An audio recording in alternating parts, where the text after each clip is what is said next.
जम्मो संगवारी मल्ला जय जोहार। अमृत के जैसन दिखत ये जलधारा रमदहा जलप्रपात हरे।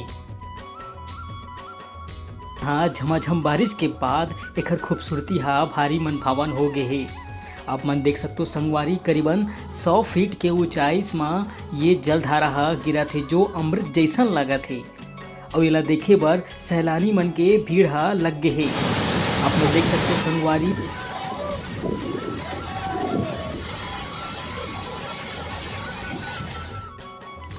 कोरिया जिला के बनास नदी में ये रमदहा जलप्रपात हवे, जो झमाझम बारिश के बाद पूरा शवाब में है और लोगन मन ला अपन ओर आकर्षित करत है। तो संगवारी हो, अगस्त के ये महीना में अगर घूमे के सोचत हो तो रमदहा जलप्रपात जरूर जाओ।